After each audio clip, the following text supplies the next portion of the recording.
ದಿಕ್ಕುಗಳು ಸರಿ ಇಲ್ಲದಂತಹ ನಾನಾ ವಿಧವಾದ ಆಕೃತಿಯಲ್ಲಿರುವಂತಹ ನಿವೇಶನದ ಸ್ಥಳಗಳನ್ನು ತೆಗೆದುಕೊಳ್ಳಿಕ್ಕೆ ವರ್ಜ್ಯ ಅಂತ ಹೇಳಿದ್ದೆ. ಆದರೆ ಇಲ್ಲಿ ಹೇಗೆ ಇದನ್ನು ಸರಿಪಡಿಸಿಕೊಳ್ಳಬಹುದು? ಒಂದು ವೇಳೆ ನಾವು ತೆಗೆದುಕೊಂಡಂತಹ ಅಥವಾ ಆಯತಾಕಾರ ಬರುವಂತೆ ಮೊದಲು ಇದನ್ನು ಸರಿಪಡಿಸಿಕೊಳ್ಳಬೇಕು. ಆಮೇಲೆ ಮತ್ತೊಂದು ಚಿತ್ರದಲ್ಲಿ ತೋರಿಸಿದಂತೆ ಮೊದಲು ಆಗ್ನೇಯ ಬೆಳೆದಂಥ ಸ್ಥಳ, ಇಲ್ಲಿ ನಮಗೆ ರೋಡ್ ಯಾವ ಕಡೆ ಇದೆ?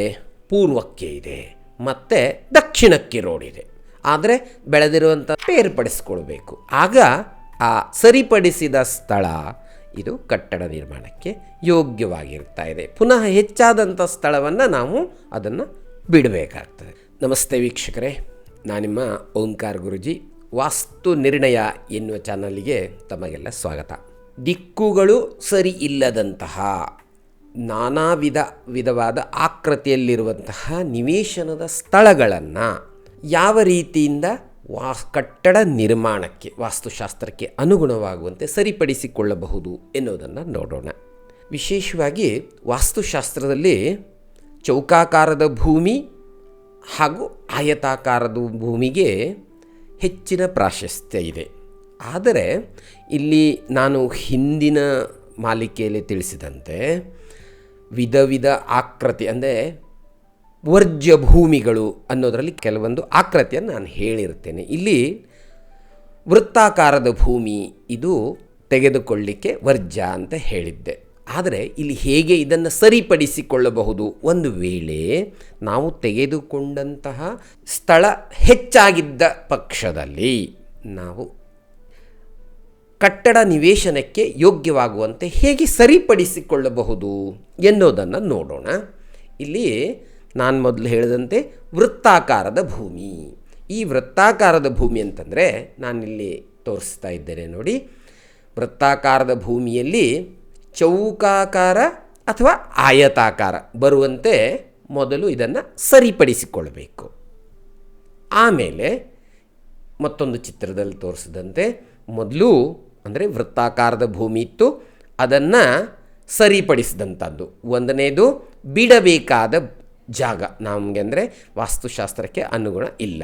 ಎರಡನೇದಾದಂಥದ್ದು ಸರಿಪಡಿಸಿಕೊಂಡಂತಹ ಜಾಗ. ಮೂರನೇದು ಇಲ್ಲಿ ಮನೆಯನ್ನು ಹೇಗೆ ಕಟ್ಟಬಹುದು ಅಂದರೆ ಯಾವ ದಿಕ್ಕಿಗೆ ಜಾಸ್ತಿ ಜಾಗವನ್ನು ಬಿಟ್ಟು ನಿವೇಶನವನ್ನು ಕಟ್ಟಬೇಕು, ಇದು 3ನೇ ನಂಬರಲ್ಲಿ ತೋರಿಸಿರ್ತೇನೆ. ಹಾಗೆ ಇಲ್ಲಿ ಇನ್ನೊಂದು ಉದಾಹರಣೆ ತೆಗೆದುಕೊಳ್ಳೋಣ. ಒಂದು ವೇಳೆ ನಾವು ತೆಗೆದುಕೊಂಡಂತಹ ನಿವೇಶನದ ಸ್ಥಳ ಆಗ್ನೇಯ ವೃದ್ಧಿ ಇದೆ ಅಂತಂದಾಗ ಈ ಆಗ್ನೇಯ ವೃದ್ಧಿ ಇರುವಂಥ ಜಾಗ ಕಟ್ಟಡ ನಿವೇಶನಕ್ಕೆ ಅಂದರೆ ಕಟ್ಟಡವನ್ನು ಕಟ್ಟಲಿಕ್ಕೆ ಇದು ಯೋಗ್ಯವಾದಂಥದ್ದು ಅಲ್ಲ. ನಾವು ಅದನ್ನು ಖರೀದಿ ಮಾಡಿದ್ದೇವೆ ಅಂದರೆ ಆ ಜಾಗವನ್ನು ಬಿಡಲಿಕ್ಕೆ ಬರೋದಿಲ್ಲ, ಆಗ್ತಾಯಿಲ್ಲ. ಆ ಪಕ್ಷದಲ್ಲಿ ಹೇಗೆ ಸರಿಪಡಿಸ್ಕೊಳ್ಬೋದು ಅನ್ನೋದನ್ನು ನಾನು ಮುಂದೆ ಹೇಳ್ತೇನೆ ನೋಡಿ. ಇಲ್ಲಿ ಪೂರ್ವ ಪಶ್ಚಿಮ ಉತ್ತರ ದಕ್ಷಿಣ ಈ ರೀತಿ ಇರುವಂತಹ ಅಂತಂದರೆ ಇಲ್ಲಿ ವೃದ್ಧಿ ಎಲ್ಲಾಗಿದೆ? ಆಗ್ನೇಯದಲ್ಲಾಗಿದೆ.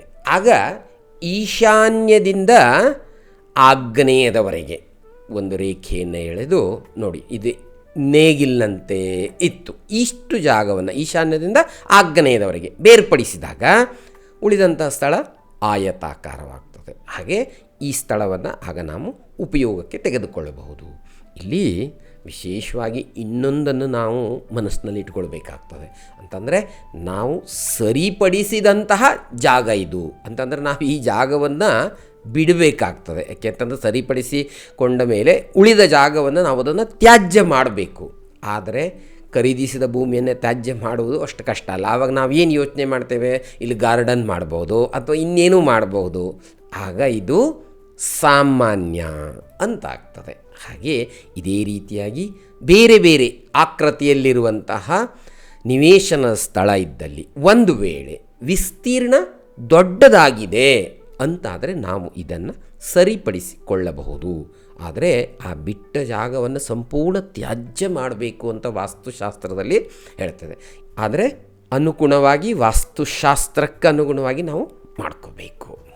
ಈಗ ನಾವು ಮೊದಲು ಹೇಳಿದಂತೆ ಅಂದರೆ ವಿಭಿನ್ನ ಆಕೃತಿಯಲ್ಲಿರುವಂತಹ ನಿವೇಶನ ಸ್ಥಳಗಳನ್ನು ಹೇಗೆ ಸರಿಪಡಿಸಿಕೊಳ್ಳಬಹುದು?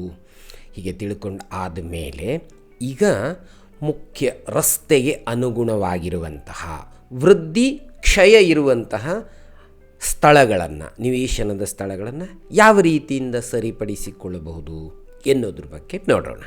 ಮೊದಲನೇ ಚಿತ್ರದಲ್ಲಿ ನಾನು ತೋರಿಸುವಂತೆ ಉತ್ತರಕ್ಕೆ ಮತ್ತು ಪೂರ್ವಕ್ಕೆ ಎರಡೂ ಕಡೆ ರಸ್ತೆಗಳಿದೆ. ಇಲ್ಲಿ ಏನಾಗಿದೆ ಅಂತಂದರೆ ಈ ಸ್ಥಳ ಈಶಾನ್ಯ ವೃದ್ಧಿ. ಇಲ್ಲಿ ನಾನು ನಿಮಗೆ ಮೊದಲೇ ಹೇಳಿದಂತೆ 4 ಮುಖ್ಯ ದಿಕ್ಕುಗಳು: ಪೂರ್ವ, ಪಶ್ಚಿಮ, ಉತ್ತರ, ದಕ್ಷಿಣ, ಆಗ್ನೇಯ, ನೈಋತ್ಯ, ವಾಯುವ್ಯ, ಈಶಾನ್ಯ. ಇದು ಮುಖ್ಯವಾದಂತಹ ಇಲ್ಲಿ ದಿಕ್ಕುಗಳ ಅನುಭವ ಮುಖ್ಯವಾಗಿ ಇಲ್ಲಿ ನಮಗೆ ಬೇಕೇ ಆಗ್ತದೆ. ಯಾಕೆಂತಂದ್ರೆ ಅದ್ರ ಮೇಲೆ ನಾವು ಸ್ಥಳಗಳನ್ನು ಯಾವ ರೀತಿ ಆಯ್ಕೆ ಮಾಡ್ಬೋದು, ಮಾಡಬಾರ್ದು ಅನ್ನೋದನ್ನು ನಾನಿಲ್ಲಿ ಹೇಳಬೇಕಾಗ್ತದೆ. ಹಾಗಾಗಿ ಅದನ್ನು ಒಮ್ಮೆ ಸರಿಯಾಗಿ ತಿಳ್ಕೊಳ್ಳಿ. ಆ ನಂತರದಲ್ಲಿ ಇಲ್ಲಿ ನೋಡಿ, ಈಶಾನ್ಯ ವೃದ್ಧಿ. ಈ ಸ್ಥಳ ಏನಾಗಿದೆ, ಪೂರ್ವ ಮತ್ತು ಉತ್ತರ ಮೂಲೆ ಬೆಳೆದಿದೆ ಅಂತಂದರೆ ಪೂರ್ವ ಮತ್ತು ಉತ್ತರ ಮೂಲೆ ಈಶಾನ್ಯ ಬೆಳೆದಿದೆ ಅಂತಂದರೆ ಇಲ್ಲಿ ವಾಸ್ತುಶಾಸ್ತ್ರ ನಾವು ಏನು ತಿಳ್ಕೊಬೇಕು ಅಂತಂದರೆ ಯಾವಾಗಲೂ ಪೂರ್ವ ಈಶಾನ್ಯ ಆಗಿರ್ಬೋದು, ಉತ್ತರ ಈಶಾನ್ಯ ಆಗಿರ್ಬೋದು, ಅಥವಾ ಈಶಾನ್ಯ ಆಗಿರ್ಬೋದು. ಈ ರೀತಿಯಾಗಿ ಬೆಳೆದಂಥ ಸ್ಥಳ ಅಥವಾ ನಿವೇಶನದ ಸ್ಥಳ ಅಂತ ಇಟ್ಕೊಳ್ಳಿ. ಈ ರೀತಿಯಾದಂತಹ ಜಾಗ ಅತಿ ಉತ್ತಮ. ಇದರಲ್ಲಿ ನಾವು ಸರಿಪಡಿಸ್ಕೊಳ್ಳುವಂಥದ್ದು ಯಾವುದೇ ವಿಧಾನ ಬೇಕಾಗಲ್ಲ. ಇಲ್ಲಿ ಈಶಾನ್ಯ ಬೆಳೆದ ಸ್ಥಳ ಅದನ್ನು ನಾವು ತೋರಿಸಿದಂತೆ ಸರಿಪಡಿಸ್ಕೊಳ್ಳೋದೇನು ಹಾಗೇನು ಬೇಕಾಗಿಲ್ಲ.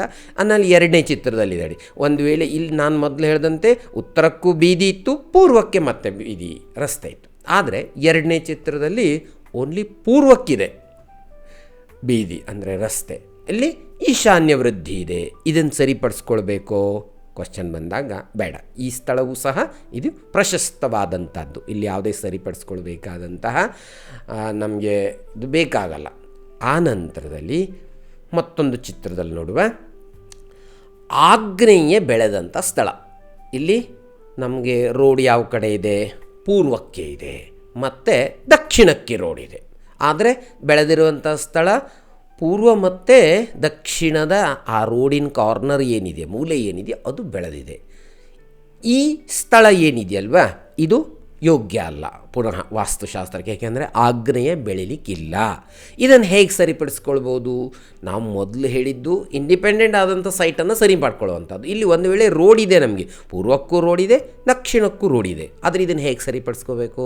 ಆದರೆ ಇಲ್ಲಿ ಯೋಗ್ಯ ಅಲ್ಲ. ಆದ್ದರಿಂದ ಇದನ್ನು ಸರಿಪಡಿಸ್ಕೊಳ್ಳೇಬೇಕು. ನಾನು ಮತ್ತೆ ಮುಂದಿನ ಚಿತ್ರದಲ್ಲಿ ತೋರಿಸ್ತೇನೆ ನೋಡಿ. ಇಲ್ಲಿ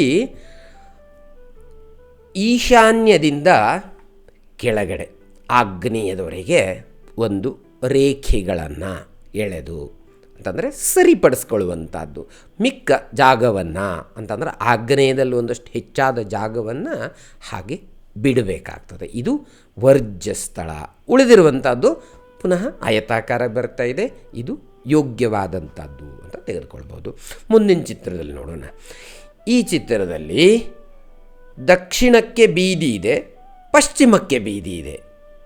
ಇಲ್ಲಿ ನೈಋತ್ಯ ವೃದ್ಧಿ ಅಂತಾಗ್ತದೆ ಪುನಃ. ಅಂತಂದ್ರೆ ನೋಡಿ, ದಕ್ಷಿಣ ಮತ್ತು ಪಶ್ಚಿಮ ಕಾರ್ನರು ನೈಋತ್ಯ ಅಲ್ವಾ. ಹಾಗೆ ಈ ಕ್ಷೇತ್ರ ವೃದ್ಧಿ ಅಂದರೆ ಜಾಸ್ತಿ ಇದೆ. ಇದು ಪುನಃ ಯೋಗ್ಯ ಅಲ್ಲ, ಒಳ್ಳೆಯದಲ್ಲ. ಈ ರೀತಿಯ ಜಾಗ ನಾವು ತೆಗೆದುಕೊಂಡಲ್ಲಿ ಇದನ್ನು ಸರಿಪಡಿಸಲೇಬೇಕು. ಇದನ್ನು ಹೇಗೆ ಸರಿಪಡಿಸ್ಬೋದು? ಮುಂದಿನ ಚಿತ್ರದಲ್ಲಿ ನೋಡೋಣ.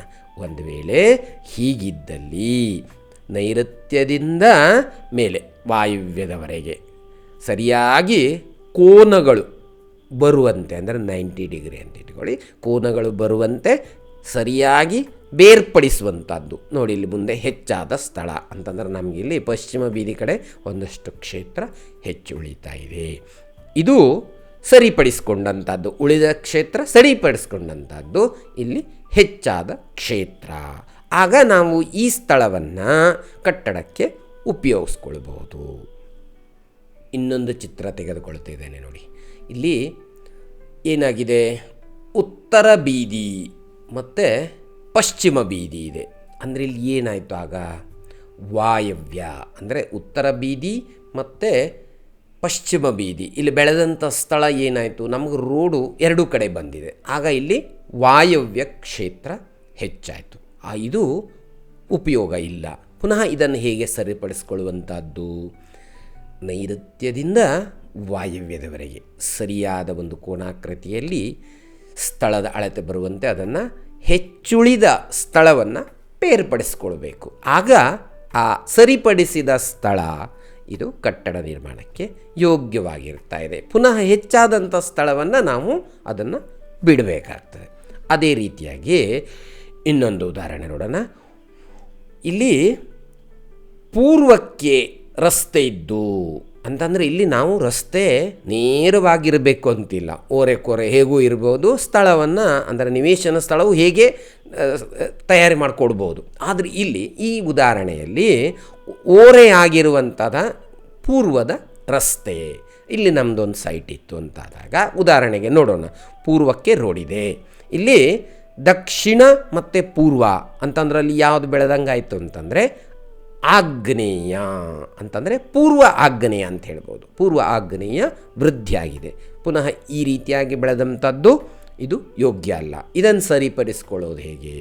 ಪುನಃ ನಾವು ಮೇಲೆ ಈಶಾನ್ಯದಿಂದ ಆಗ್ನೇಯವರೆಗೆ ಕೋಣಾಕಾರವಾಗಿ ಅಂದರೆ ನೇರವಾಗಿ ಸರಳ ರೇಖೆಯಲ್ಲಿ ಇದನ್ನು ಬೇರ್ಪಡಿಸಿ ಸರಿಪಡಿಸಿದ ಕ್ಷೇತ್ರವನ್ನು ಪುನಃ ಅದು ಆಯತಾಕಾರನೂ ಬರ್ಬೋದು ಅಥವಾ ಚೌಕಾಕಾರನೂ ಬರ್ಬೋದು. ನಮ್ಮ ನಿವೇಶನ ಅಳತೆ ಮೇಲೆ ಡಿಪೆಂಡ್ ಹಾಕ್ಕೊಂಡಿರ್ತಾ ಇದೆ. ಸೊ ಇದು ಕಟ್ಟಡ ನಿವೇಶನಕ್ಕೆ ಯೋಗ್ಯವಾದಂಥದ್ದು. ಬಿಟ್ಟಿರುವ ಜಾಗ ಅಲ್ಲಿ ನಮಗೆ ಎಷ್ಟು ನಾವು ಬೇರ್ಪಡಿಸಿದ ಮೇಲೆ ಉಳಿದಂಥ ಜಾಗವನ್ನು ಇದನ್ನು ತ್ಯಾಜ್ಯಗೊಳಿಸುವಂಥದ್ದು. ಅದೇ ರೀತಿಯಾಗಿ ಮುಂದಿನ ಉದಾಹರಣೆಯಲ್ಲಿ ದಕ್ಷಿಣ ಆಗ್ನೇಯ ಬೆಳೆದ ಸ್ಥಳ.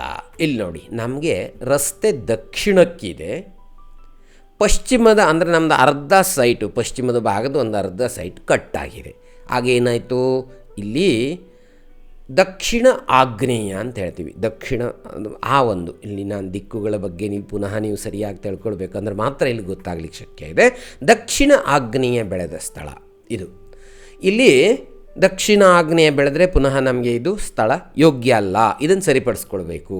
ಅದನ್ನು ಹೇಗೆ ಸರಿಪಡಿಸ್ಕೊಳ್ಳೋದು ಅನ್ನೋದನ್ನು ಮುನ್ನೋಡಿದಾಗ ನೈಋತ್ಯದಿಂದ ಪುನಃ ದಕ್ಷಿಣ ಆಗ್ನೇಯ ಮೂಲೆಯವರೆಗೆ ಒಂದು ಸರಳ ರೇಖೆಯಂತೆ ತೆಗೆದುಕೊಂಡು, ಅಂದರೆ 90 ಡಿಗ್ರಿ ಅಂತ ಹೇಳ್ಬೋದು, ಉಳಿದ ಸ್ಥಳ ಆ ರೀತಿಯಾಗಿ ನೇರವಾದ ರೇಖೆಯಿಂದ ಅದನ್ನು ಬೇರ್ಪಡಿಸಿ ಉಳಿದ ಸ್ಥಳವನ್ನು ಅಂದರೆ ಬೇರ್ಪಡಿಸಿ ಸರಿಪಡಿಸಿದ ಸ್ಥಳವನ್ನು ನಾವು ವಾಸ್ತು ಅಂದರೆ ಕಟ್ಟಡ ನಿರ್ಮಾಣಕ್ಕೆ ಯೋಗ್ಯ ಉಪಯೋಗಿಸ್ಕೊಳ್ಬೋದು. ಅದೇ ರೀತಿಯಾಗಿ ಬಿಟ್ಟಂತಹ ಹೆಚ್ಚಾದ ಅಂದರೆ ಸರಿಪಡಿಸಿದ ಮೇಲೆ ಉಳಿತದೆಯಲ್ಲ ಆ ಸ್ಥಳವನ್ನು ವರ್ಜಗೊಳಿಸಬೇಕು.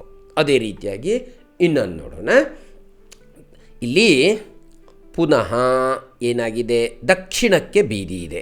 ದಕ್ಷಿಣಕ್ಕೆ ಬೀದಿ ಅದು ಹೇಗಾಗಿದೆ ಅಂತಂದರೆ ದಕ್ಷಿಣದಿಂದ ಪೂರ್ವದ ಕಡೆ ಹೋಗ್ತಾ ಇದೆ. ಪುನಃ ಇಲ್ಲಿ ಪೂರ್ವದ ಕೆಲವೊಂದು ಸೈಟು ಜಾಗವನ್ನು ಕಟ್ ಮಾಡಿದೆ. ಅಂದರೆ ಇದು ಏನಾಯಿತು, ಆಗ ಬೆಳೆದಿರುವಂಥ ಭಾಗ ದಕ್ಷಿಣ ನೈಋತ್ಯ. ಇಲ್ಲಿ ನೋಡಿ, ದಕ್ಷಿಣ ನೈಋತ್ಯ ಬೆಳೆದ ಸ್ಥಳ ಒಳ್ಳೆಯದೋ ಅಲ್ಲ. ಇದನ್ನು ಪುನಃ ನಾವು ಸರಿಪಡಿಸ್ಕೊಳ್ಳೇಬೇಕು. ಇದನ್ನು ಹೇಗೆ ಸರಿಪಡಿಸ್ಕೊಳ್ಳೋದು ಅನ್ನೋದನ್ನು ನೋಡೋಣ. ಮುಂದೆ ಇಲ್ಲಿ ನೈಋತ್ಯದಿಂದ ಆಗ್ನೇಯದವರೆಗೆ ಸರಳ ರೇಖೆಯಿಂದ ಅಂದರೆ ಬೇರ್ಪಡಿಸ್ಕೊಂಡು ಆಗ ರೋಡಿನ ಕಡೆಗೆ ಕೆಲವೊಂದಷ್ಟು ಜಾಗ ಹೆಚ್ಚಾಗ್ತದೆ. ಮೇಲ್ಗಡೆ ಸರಿಪಡಿಸಿದ ಸ್ಥಳ ಅಂತ ಬರ್ತದೆ. ಆ ಸರಿಪಡಿಸಿದ ಸ್ಥಳದಲ್ಲಿ ಕಟ್ಟಡವನ್ನು ಕಟ್ಬೋದು. ಇಲ್ಲಿ ಉಳಿದ ಜಾಗವನ್ನು ಕೆಳಗಡೆದು ಅಂದರೆ ದಕ್ಷಿಣ ಬೀದಿಯ ಸರಿಪಡಿಸಿದ ಹೆಚ್ಚಾದ ಜಾಗವನ್ನು ಬಿಡಬೇಕಾಗ್ತದೆ. ಈ ರೀತಿಯಿಂದ ನಾವು ಇದನ್ನು ಸರಿಪಡಿಸ್ಕೊಳ್ಬೋದು. ಮುಂದಿನ ಉದಾಹರಣೆಯಲ್ಲಿ ನೋಡೋಣ. ಪಶ್ಚಿಮಕ್ಕೆ ಬೀದಿ ಇದೆ ಅಂತಂದರೆ ಅದು ನೇರವಾದ ಬೀದಿ ಅಲ್ಲ, ನೇರವಾದ ರೋಡಲ್ಲ, ಉತ್ತರ ಕಡೆ ಸ್ವಲ್ಪ ಒಳಗಡೆ ಬಂದಿದೆ ಅಂತಂದರೆ ಇಲ್ಲಿ ದಕ್ಷಿಣ ಮತ್ತು ಪಶ್ಚಿಮ ಅಂದರೆ ಇಲ್ಲಿ ಏನಾಯಿತು ಅಂತಂದರೆ ನೈಋತ್ಯ ಭಾಗ, ಇದರಲ್ಲೂ ವಿಶೇಷವಾಗಿ ಪಶ್ಚಿಮ ನೈಋತ್ಯ ಬೆಳೀತಾ ಇದೆ. ಪುನಃ ಈ ರೀತಿಯಾಗಿ ಬೆಳೆದಂಥ ಸ್ಥಳ ಇದು ಅನುಕೂಲ ಅಲ್ಲ. ಇದನ್ನು ಸರಿಪಡಿಸೋದು ಹೇಗೆ ಅಂತಂದರೆ ಪುನಃ ನಾವಲ್ಲಿ ಪಶ್ಚಿಮದ ಅಂತಂದರೆ ಇಲ್ಲಿ ನೈಋತ್ಯದ ಮೂಲೆಯಿಂದ ವಾಯವ್ಯ ಮೂಲೆ ಅಂದರೆ ವಾಯುವ್ಯದವರೆಗೆ ನೇರವಾಗಿ ರೇಖೆಯನ್ನು ಎಳೆದು ಉಳಿದಂತಹ ಸ್ಥಳವನ್ನು ಅಂತಂದರೆ ನಮಗೆ ಬೇಕಾದಂಥ ಸ್ಥಳವನ್ನು ನೇರವಾಗಿ ಆಯತಾಕಾರ ಅಥವಾ ಚೌಕಾಕಾರವಾಗಿ ಮಾಡ್ಕೋಬೇಕು. ಹೆಚ್ಚಾದಂಥ ಜಾಗವನ್ನು ತ್ಯಾಜ್ಯಗೊಳಿಸಬೇಕು. ಆಗ ಇಲ್ಲಿ ನಾವು ಕಟ್ಟಡವನ್ನು ನಿರ್ಮಿಸ್ಬೋದು. ಅದೇ ರೀತಿಯಾಗಿ ಮುಂದಿನ ಉದಾಹರಣೆಯಲ್ಲಿ ನೋಡೋಣ.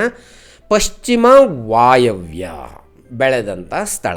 ಇಲ್ಲಿ ಏನಾಗಿದೆ, ಪುನಃ ರಸ್ತೆ ಪಶ್ಚಿಮಕ್ಕಿದೆ, ಆದರೆ ವಾಯವ್ಯ ಭಾಗ ಹೆಚ್ಚು ಬೆಳೆದಿದೆ. ಇದು ಪುನಃ ಇದು ಒಳ್ಳೆಯದಲ್ಲ. ವಾಯವ್ಯ ಬೆಳೆದಂಥ ಜಾಗ ಇದು ವರ್ಜ್ಯ. ಇದನ್ನು ಹೇಗೆ ಸರಿ ಮಾಡ್ಬೋದು? ಪುನಃ ನಾವು ನೈಋತ್ಯದಿಂದ ಮೇಲೆ ಉತ್ತರ ವಾಯವ್ಯದ ಮೂಲೆವರೆಗೆ ನೇರವಾಗಿ ಬರುವಂತೆ ರೇಖೆಗಳನ್ನು ಬೇರ್ಪಡಿಸ್ಕೋಬೇಕು. ಉಳಿದಂಥ ಸ್ಥಳ ಆಯತವೋ ಅಥವಾ ಚೌಕಾಕಾರ ಬರುತ್ತದೆಯೋ ಸರಿಪಡಿಸಿದಂಥ ಸ್ಥಳ ಇದನ್ನು ನಾವು ಉಪಯೋಗಿಸ್ಬೋದು. ಪುನಃ ಬೇರ್ಪಡಿಸಿದ ಅಂದರೆ ಹೆಚ್ಚಾದ ಸ್ಥಳವನ್ನು ವರ್ಜ್ಯಗೊಳಿಸಬೇಕು, ಬಿಡಬೇಕಾಗ್ತದೆ. ಅದೇ ರೀತಿಯಾಗಿ ಮುಂದಿನ ಉದಾಹರಣೆಯಲ್ಲಿ ಉತ್ತರ ವಾಯವ್ಯ ಬೆಳೆದ ಸ್ಥಳ. ನಮಗಿಲ್ಲಿ ರೋಡ್ ಎಲ್ಲಿದೆ? ಉತ್ತರದಲ್ಲಿದೆ. ನೋಡಿ ರೋಡ್ ಹೇಗೆ ಓರೆಯಾಗಿ ಬಂದು ಪೂರ್ವದ ಕೆಲವೊಂದು ಭಾಗವನ್ನು ಕಟ್ ಮಾಡಿದೆ. ಉತ್ತರದ ಕಡೆ ಪಶ್ಚಿಮ, ಅಲ್ಲಿ ಉತ್ತರದ ಭಾಗ ಮೇಲ್ಗಡೆ ಜಾಸ್ತಿ ಇದೆ. ಪುನಃ ಇಲ್ಲಿ ವೃದ್ಧಿ ಅಂತಾಯಿತು. ಉತ್ತರ ವಾಯವ್ಯ ಬೆಳೆದ ಸ್ಥಳ ಇದು ಪುನಃ ನಮಗೆ ಯೋಗ್ಯ ಅಲ್ಲ, ವರ್ಜ್ಯ ಸ್ಥಳ. ಇದನ್ನು ಸರಿ ಹೇಗೆ ಮಾಡ್ಬೋದು? ಅಲ್ಲಿ ಈಶಾನ್ಯ ಮೂಲೆಯಿಂದ ವಾಯುವ್ಯದವರೆಗೆ ನೇರವಾಗಿ ರೇಖೆಯಿಂದ ಬೇರ್ಪಡಿಸಿ ಉಳಿದಂತಹ ಸರಿಪಡಿಸಿದಂಥ ಸ್ಥಳವನ್ನು ನಾವು ಬಳಸ್ಬೋದು.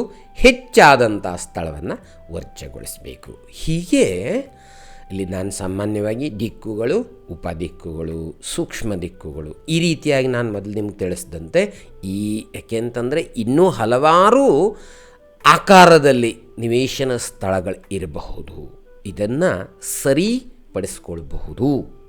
ಅದು ವಾಸ್ತು ತಿಳಿದವರು ಯಾರು ಅಕ್ಕಪಕ್ಕ ಇದ್ದರೆ ಅಥವಾ ತಿಳಿದವರಿಂದವ ಇದನ್ನು ಹೇಗೆ ಸರಿಪಡಿಸ್ಕೊಳ್ಬೇಕು ಅನ್ನೋದನ್ನು ನಾವು ಸರಿಯಾಗಿ ತಿಳ್ಕೊಂಡು ಕಟ್ಟಡವನ್ನು ನಿರ್ಮಾಣ ಮಾಡಬಹುದು. ನಾವಿನ್ನು ಮುಂದಿನ ಸಂಚಿಕೆಯಲ್ಲಿ ಇಂಡಿಪೆಂಡೆಂಟ್ ಇರುವಂತಹ ನಿವೇಶನದ ಸ್ಥಳಗಳು ಕ್ಷಯ ಅಥವಾ ವೃದ್ಧಿ ಆಗಿದ್ದಲ್ಲಿ ಇದನ್ನು ತೆಗೆದುಕೊಳ್ಳಬಹುದು ಬೇಡವೋ ಅನ್ನೋದ್ರ ಬಗ್ಗೆ ನೋಡೋಣ.